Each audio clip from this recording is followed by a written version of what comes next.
بچپنے میں جب بھی امام زمانہ السلام کے ظہور کی باتیں ہوتی تھیں تو ہم لوگ سوچا کرتے تھے کہ ان کا ظہور تو کعبے میں ہوگا، تو پھر لکھنؤ میں ہم لوگ ان کو کیسے دیکھ سکیں گے، کیسے سن سکیں گے۔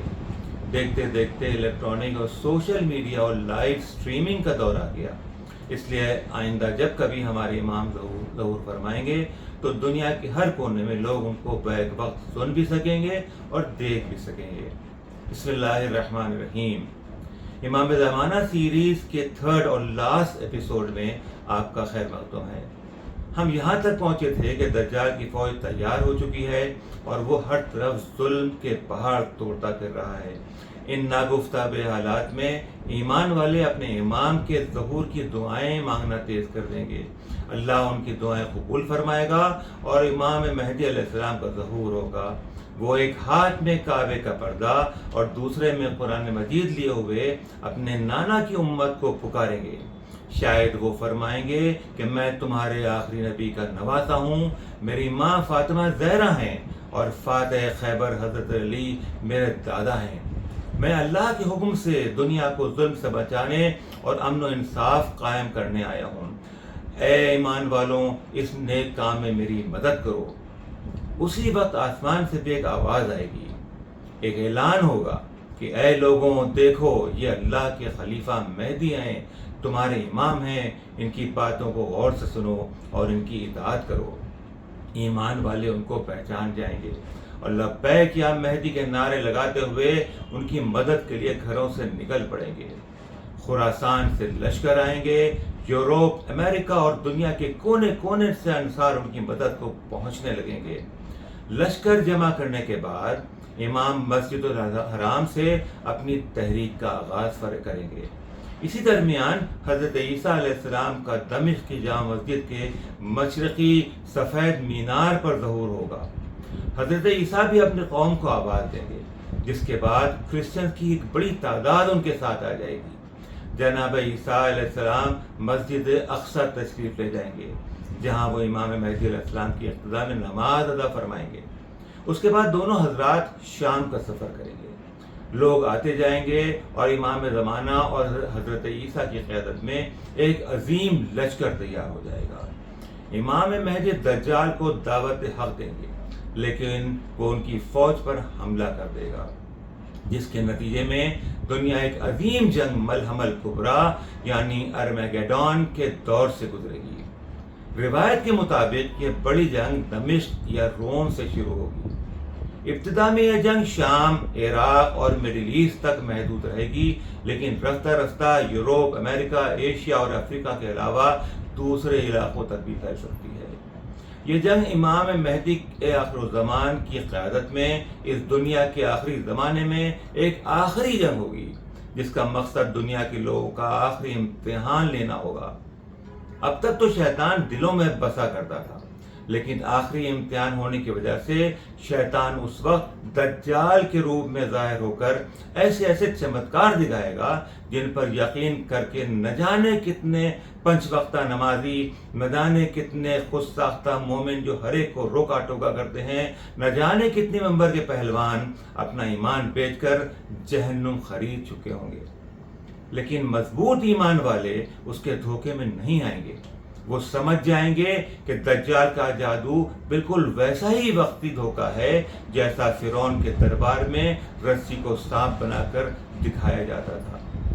روایات کے مطابق اس جنگ میں دنیا کے لوگ 3 حصوں میں تقسیم ہو جائیں گے۔ ایک حصہ امام مہدی اور حضرت عیسیٰ علیہ السلام کے ساتھ ہوگا، دوسرا حصہ دجال کے ساتھ ظلم اور فساد کا حصہ بنے گا۔ مسلمانوں کا ایک بڑا طبقہ بھی دجال کے شانہ بشانہ کھڑا ہو جائے گا، اور تیسرا حصہ نیوٹرل لوگوں کا ہوگا۔ نیوٹرل لوگوں کے علاوہ مسلمانوں کی ایک بڑی تعداد ڈرپوک اور بزدلوں کی بھی ہوگی، جو گھر کی عورتوں کے لا غیرت دلانے کے باوجود موت کے خوف سے اپنے گھر کے کسی کونے میں منہ چھپائے بیٹھے رہیں گے۔ شاید کچھ لوگوں کو اچھا نہ لگے، لیکن ہمارا تو یہ ماننا ہے کہ جب امام آواز دیں گے تو وہ وقت مسجدوں کے حجروں میں مصلی بچھانے کا نہیں، قرآن سر پر رکھ کر دعائیں مانگنے کا نہیں، بلکہ اپنے گھروں سے نکل کر امام کے پیچھے چلنے اور ان کے حکم کی تعمیل کرنے کا ہوگا۔ آئیے اب اس جنگ میں استعمال ہونے والے ہتھیاروں کی بات کرتے ہیں۔ اسلامی روایات میں آگ، آسمان سے گرنے والی تباہی اور دھوئیں کا ذکر ملتا ہے، جس سے آج کل کے تناظر میں کیمیکل، نیوکلیر اور بایولوجیکل ویپن سے تعبیر کیا جا سکتا ہے۔ آرمیگیڈن تیر تلواروں، ہاتھی گھوڑوں سے نہیں، بلکہ یہ جدید دنیا کی ایک ہائی ٹیک بیٹل فیلڈ ہوگی، جہاں سائبر وارفیئر بھی ہوگی۔ دجال اور اس کے ساتھیوں کے پاس ایڈوانس اور سوفسٹیکیٹڈ ٹیکنالوجی ہوگی، جس کے ذریعے انسانیت کو گمراہ کیا جائے گا۔ جان و مال کو نقصان پہنچانے کے لیے ایسے روبوٹس اور ڈرونز ہوں گے جو خود سے ٹارگٹ کو آئیڈینٹیفائی اور ایلیمینیٹ کرنے والے ہوں گے۔ ڈیڈلی وائرس پھیلانے والے بایولوجیکل ویپنز ہوں گے، نیوکلیر میزائل ہوں گے۔ ان کے علاوہ دجال اپنے فرضی معجزے دکھانے کے لیے ورچوئل ریالٹی ٹولز کا بھی استعمال کرے گا، اور ان سب کے مد مقابل امام مہدی اور حضرت عیسیٰ علیہ السلام کا مشن ظلم کو ختم کرنا اور انسانیت کو حق و انصاف دلوانا ہوگا۔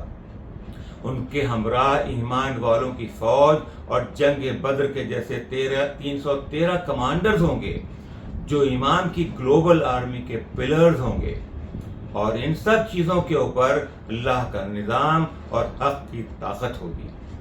دجال کو فتنے کو ختم کرنے کے لیے امام بھی اس وقت کی لیٹسٹ ٹیکنالوجی کا استعمال کریں گے۔ ان کے پاس ایڈوانس میزائل ڈیفنس سسٹم ہوگا جو دجال کے نیوکلیر اور بایولوجیکل ویپنز کا رخ موڑ دے گا۔ ایسے لیزر گائیڈڈ ویپنز اور ہائپرسونک میزائل ہوں گے جو صرف ظلم اور ایگریشن کے ٹھکانوں کو تباہ کریں گے۔ ایسے ڈرونز ہوں گے اور ایئر اور گراؤنڈ پروٹیکشن کو انشور کریں گے۔ اس کے علاوہ ان کی فوج کے پاس لیٹسٹ سرویلنس سسٹم ہوگا جو دجال اور اس کے سپورٹرز کے ہر موومنٹ پر نظر رکھے گا۔ اس جنگ میں عورتیں بھی اپنا فرض نبھائیں گی۔ وہ ایسے رول میں نظر آئیں گی جو ان کی فطرت اور اسلام کے اصولوں کے مطابق ہوں گے۔ کچھ اپنے گھر والوں کو امام کے سپاہی بننے کی ترغیب دیں گی اور جنگ کے میدان میں ان کا حوصلہ بڑھائیں گی۔ کچھ عورتیں نرسز، کیئر ٹیکرز اور ہیومینیٹیرین ایڈ پرووائڈرز کے طور پر بھی کام کریں گی، اور ضرورت پڑنے پر ان میں سے کچھ بہادر عورتیں ڈائریکٹ جنگ کا حصہ بھی بن سکیں گی۔ یہ جنگ ایک طویل عرصے تک چلے گی۔ ایک وقت آئے گا جب دجال کی ایگزیکٹ لوکیشن کا پتہ چل جائے گا اور وہ حضرت عیسیٰ کے ہاتھوں لوط کے علاقے میں مارا جائے گا۔ آج کل یہ علاقہ اسرائیل کے قبضے میں ہے۔ دجال کے مرنے کے بعد بچے کچے فالوورز شکست تسلیم کر لیں گے اور یہ جنگ ختم ہو جائے گی۔ جنگ کے ختم ہوتے ہوتے امام مہدی علیہ السلام کے ساتھی بھی 3 حصوں میں بٹ چکے ہوں گے۔ 1/3 مجاہدین لڑتے لڑتے جام شہادت نوش فرمائیں گے۔ ان کو اس وقت کا افضل ترین شہداء میں شمار کیا جائے گا۔ 1/3 بیچ میں ہی میدان جنگ چھوڑ کر بھاگ چکے ہوں گے، اور آخری 1/3 حصے کو امام اور حضرت عیسیٰ کی سرپرستی میں فتح حاصل ہوگی۔ جنگ کے خاتمے پر دنیا ایک تباہ حال منظر پیش کرے گی۔ اس جنگ میں شامل ہونے والے ہر ملک کے زیادہ تر حصہ کیمیکل ہتھیاروں کے استعمال کی وجہ سے جلی ہوئی لاشوں اور زخمیوں سے پٹا پڑا ہوگا۔ نیوکلیر ہتھیاروں کے استعمال کے نتیجے میں ہوا بھی زہر آلود ہو چکی ہوگی، جس کی وجہ سے سانس لینا محال ہوگا۔ کھانے کی چیزوں اور پانی کی شدید قلت ہوگی۔ پاور اسٹیشن، ٹیلی کمیونیکیشن نیٹ ورک انفراسٹرکچر کے علاوہ ریزیڈینشل اور کمرشل بلڈنگز، برجز، روڈز تباہ و برباد ہو چکے ہوں گے۔ ماس ڈسٹرکشن اور بے پناہ تباہی کے بعد صرف وہ علاقے محفوظ رہیں گے جہاں لوگ حق کے ساتھ ہوں گے یا نیوٹرل ہوں گے۔ اسی امید شکن صورتحال میں امام مہدی علیہ السلام اپنی حکومت قائم کریں گے۔ حکومت بنتے ہی اللہ کے حکم سے ہوا پھر پاک و صاف ہو جائے گی، پینے کا پانی صاف و شفاف ہو جائے گا، ہر طرف سبزہ اگائے گا، پیڑوں میں پھل آ جائیں گے، فصلیں لہلہانے لگیں گی، بازاروں کی رونق واپس آ جائے گی۔ امام کی حکومت دنیا کی تمام قوموں کے لیے انصاف کے نظام کو قائم کرے گی، جہاں ہر مذہب اور الگ عقیدہ رکھنے والے لوگ پوری آزادی کے ساتھ اپنی مذہبی رسومات ادا کر سکیں گے۔ نہ کسی پر ظلم ہوگا، نہ کسی کی آزادی چھینی جائے گی۔ ہمارے امام سے آسمان والا بھی خوش ہوگا اور زمین والے بھی۔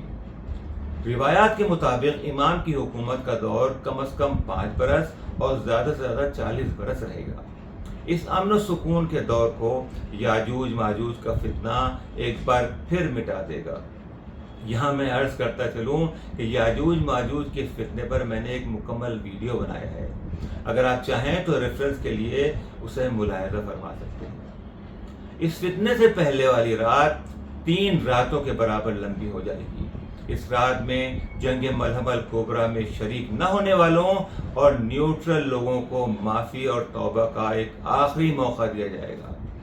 دوسرے دن کا سورج اپنی عام سمت یعنی ایسٹ سے نکلنے کے بجائے ویسٹ سے نکلے گا۔ اس دن سورج آدھے راستے سے پلٹ جائے گا اور ویسٹ میں ہی ڈوب جائے گا۔